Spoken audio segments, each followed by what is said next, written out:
This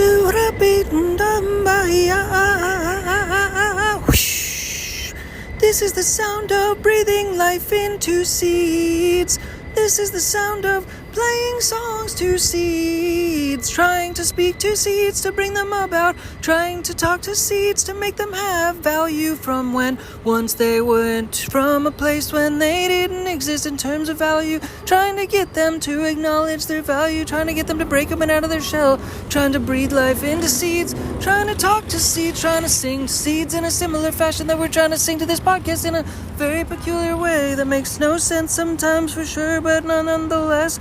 Welcome to the news. In this podcast today, we're going to just try to more or less mention the nature of how trying to grow a business or trying to grow asset energy in essence is something that is uncomfortable. More or less, it's an essence of growth that has to do with something that has to do with discomfort, which has to do with being in a constant state of discomfort, which has to do with a constant state of trying to breathe life into new seeds and new asset energy by continuing to be able to try to develop the growth mindset, by being able to try to also get comfortable with the uncomfortable, by also trying to evolve and not need materialism, move away from materialism, try to focus on things like traveling, try to focus on things like nature, the outdoors, and things like consistent change, because no matter what, even if you feel like you're not changing at all, every day you are always changing, because you have to cellularly shift yourself, because every single day it's also a relevant item to shed like thousands and trillions of atoms. Every single day you shed new atoms. You have to become like a new person every day, whether you like it or not, so you may as well embrace it and be able to try to ride the change and be able to try to ride the nature of love, which is the nature of love has to do with the nature of energy, and the nature of nature energy, which has to do with the nature of nature in of itself, which is asset energy, which is akin to asset energy, which is akin to love energy, which is akin to growth energy, which is akin to trying to be able to embrace the mindset of the business type of growth, type of energy, type of the nature of business, and in essence, in the nature of growth, and the nature of trying to align with growth, and the nature of trying to focus on being uncomfortable with the, being more so comfortable with the uncomfortable in terms of certain creature comforts that are typical in terms of things that you maybe are used to because somehow you learned that pattern necessarily, but it's not necessarily aligned with asset patterns per se necessarily. So it's possible to be able to relearn those patterns by just learning, first of all, what is in essence aligned with things that are also asset energies, which also align with market trends, which has to do with adding value to the rest of the world by being able to align with market demand, which has to do with being able to align with learning, which has to do with being aligned with learning about business on a consistent basis and business trends, which ultimately has to do with what people in the rest of the world want. And it's almost ironic how business actually works after all, because it's like I talked about yesterday, becoming a philanthropy energy engine is what is in essence the nature of business energies and energy, to be able to try to continuously try to condition into an asset energy as a person, as an individual, or as a group of individuals, so that in essence you are able to flow with the nature of business and the nature of love and the nature of growth and the nature of asset energy. And ultimately it's ironic because when you are full on 100% trying to give 100% of the time, then therefore you're trying to spread all of your assets back into the world, back into the globe 100% of the time. If you're full on the gas 100% trying to give 100% of the time, and that therefore leaves you with actually nothing. Like if you're actually 100% on the gas 100% of the time, it leaves you with actually nothing. Like you have no assets, you have no belongings, you need nothing. All you need is your business in essence. So that's like almost the full definition of the full philanthropy energy engine, is because you trade yourself for everybody else in the world. You trade all of your energy to be able to trade it out and give it out to the rest of the world, in essence, every single part of yourself, which means you become a vessel and a conduit for everybody else in the world, in essence, to be able to breathe from the essence of your energy and your core energy and your philanthropy energy engine, which is what you are if you become 100% on the gas of trying to give value to the rest of the world 100% of the time, which is not 100% necessarily the easiest thing to do always 100% of the time, because ultimately it's just relevant to be able to try to look internally, to be able to try to develop dopamine for things that are familiar and fun and interesting and enjoyable ultimately after all. Whereas there's a certain relevance that has to do with aligning with a certain element of purpose, where ultimately it also corresponds to market demand and the rest of the world. It's called an ikigai in Japanese. It's something that's a term that I've only heard from ikigai in the past, which is a combination of different elements that relate to an individual in terms of personal interest and also market demand, and combining those two somewhere in the middle so that ultimately they meet in the center, so that ultimately,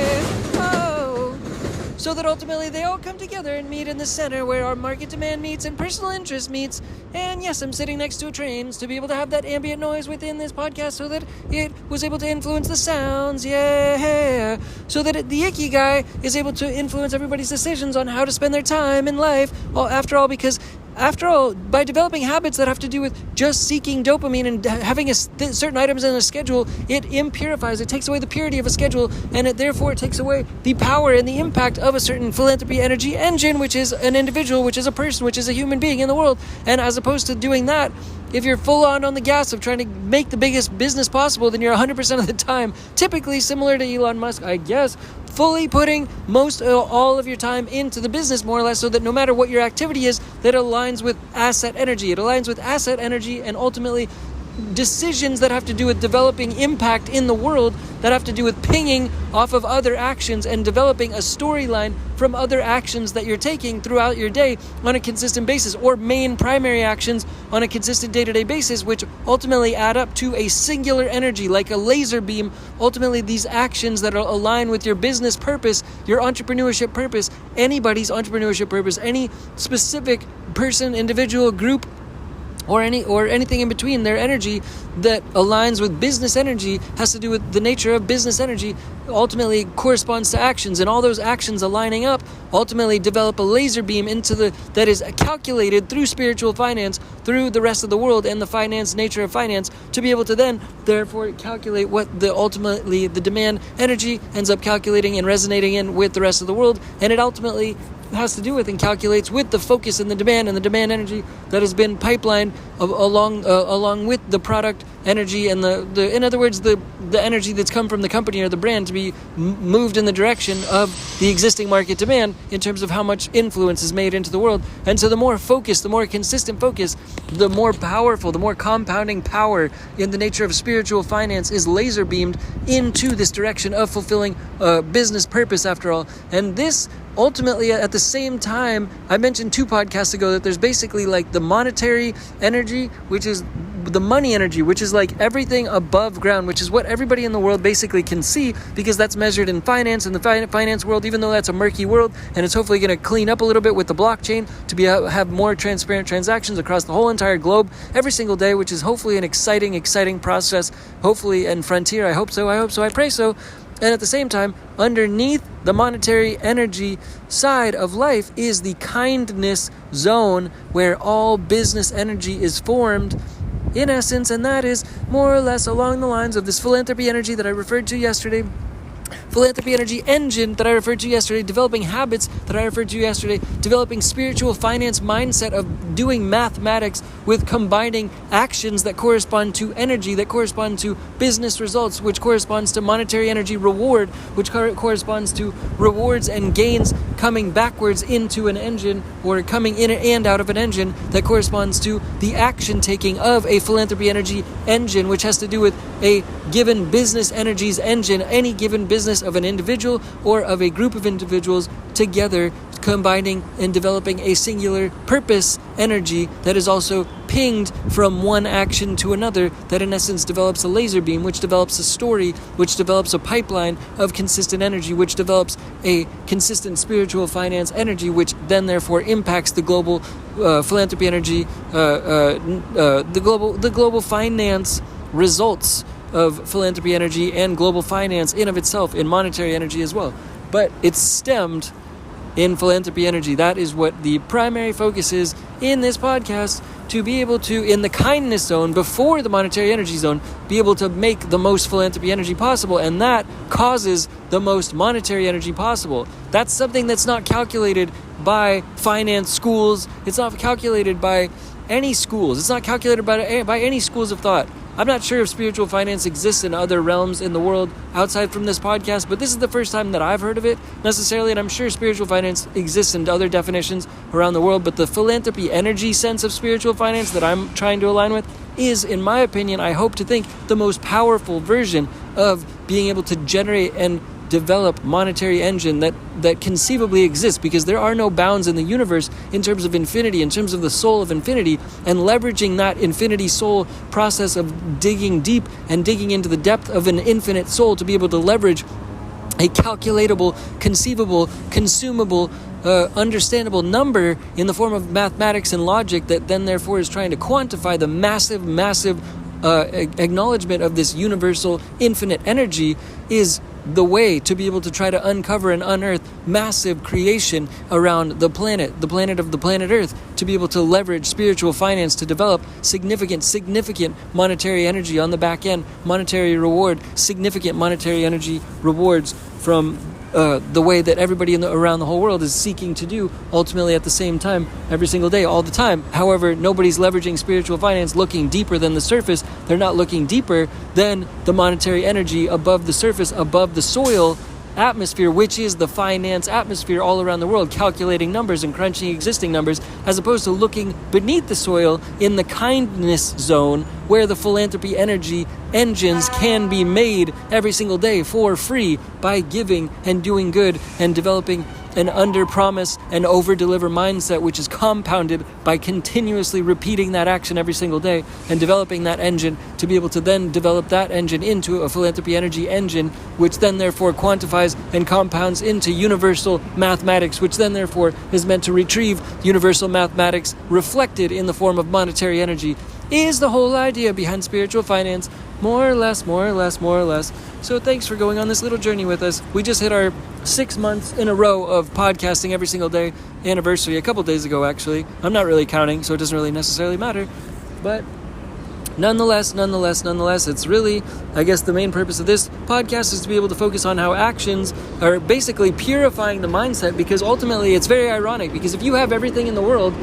ultimately you have no time anyways except for your business, because you're giving so much value into the world. If you're a billionaire, typically you don't necessarily need anything, because your business can take care of you, because your business ultimately is owning a lot of assets that are circulating these assets that are meant to be doing a lot of good in the world. And that's the type of business that Dinky Tech and Change for Game Studios aspires to be, because myself, as Dinky Tech and a helper in Dinky Tech and Change for Game Studios, is trying to focus on not needing anything ever anyways. So ultimately, it's like you don't need anything ever anyways, and if you get to that place in space, then you're trying to put your foot 100% on the gas, and you're trying to give back everything that you can anyways. Similar to Keanu Reeves. Keanu Reeves lives very modest. Warren Buffett lives very modest, and at the same time, so they need very little to be able to thrive after all. And that's the same mindset that we're trying to go with, but at the same time, we're trying to compound numbers in a similar fashion to Warren Buffett, like times Keanu Reeves basically. So we're trying to leverage like the Matrix, and at the same time,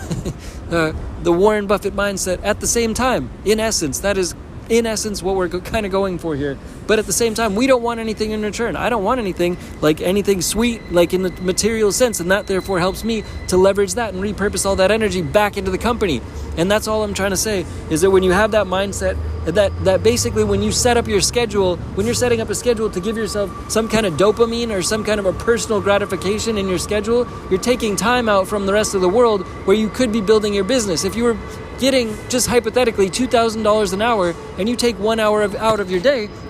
you're sacrificing $2,000 to go do whatever it is you want to do, to go watch a movie in the movie theater, which is a fake movie, which is just absurd to begin with and end with. It seems that way, because that $2,000 could then go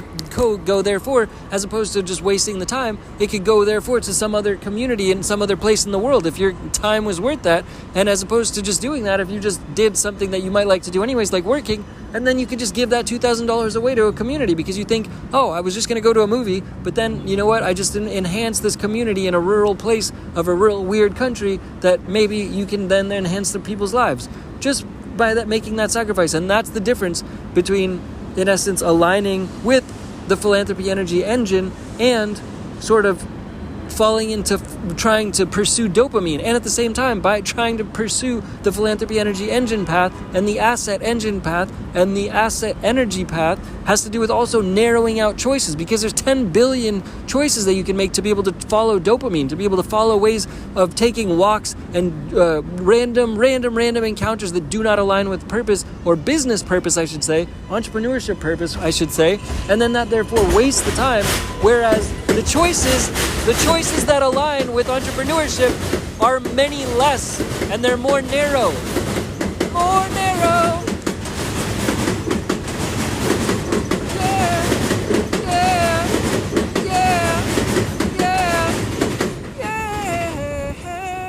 They're more narrow choices that come from entrepreneurship choices, because you only can find the choices when you find them necessarily, and they make them more narrow because that therefore combines the essence of what happens in whimsy in life combined with where you're trying to go and how you're trying to get there. And when you can find the opportunity to push through and actually go forward and do that, it then therefore narrows your choices, because you only have a few choices to choose from to be able to not distract yourself from your business when you're looking for opportunity for the business to grow, as opposed to the myriad of things that you have to be able to try to distract yourself with at all given times. There are way more of those, and so that therefore is the easier choice to be able to align with purpose for that incentive reason. Yeah, I hope this didn't get too lofty of a podcast. We'll try to close it out now. In essence, it's kind of like LVMH. Like LVMH is a business that owns Louis Vuitton, and in essence the founder of that business, he owns many other businesses under LVMH as an umbrella business, more or less. So the purpose of mentioning that is, as opposed to spending time to go get ice cream for no good reason, which also is going to make your health, or it makes people's health worse, because that all that sugar is not good for health, you could actually start another business just like LVMH does. And LVMH has many valuable companies, and so that therefore is actually trying to add value into the world. But then therefore you can try to add more value into the world by giving more into the world than Louis Vuitton and his company does, by just trying to make more philanthropic businesses like loans and microloans in other parts of the world, to be able to try to help enhance and grow other parts in the world. Yes, and make more anti-fragile assets this way, making microloans to grow other parts of the world with small leverage in those loans, so that the margin for error is small and that everybody hopefully is happy and wins, because you're helping people incrementally grow as opposed to giving out giant loans that are too hard to be able to recover. So in this conclusion of this podcast, we want to, in essence, just give a quick shout out to what's her name? The Spanish lady in the show Modern Family, because I just read a little blurb, a little article about her, that before she was in that show, Modern Family, her name is Sophia, I believe, that she was a significant entrepreneur, and she did a whole lot of stuff before she actually ended up appearing on that show. And that's really cool, because she seems really cool and she seems really interesting, and so she seems somebody to follow and aspire to, for making many businesses and many business energy, and just to try and to continue to make this type of energy and follow in that footsteps in terms of philanthropy, energy development. Yeah. And at the same time, we want to try to leverage technology to be able to try to develop new sounds and music videos, such as like Opus.pro, to be able to develop and wire together different clips of different sounds. But we want to get really weird with our sounds, So this is like a commercial at the end of this podcast for a shout out for our podcast, or our sounds, making weird sounds, just like the train in the background of this episode. So that's about it. Have a good day. Thanks again. Yeah. Bye, Digitech. Change for Games Studios. Buy Digitech, change for games. Bye, peace, bye.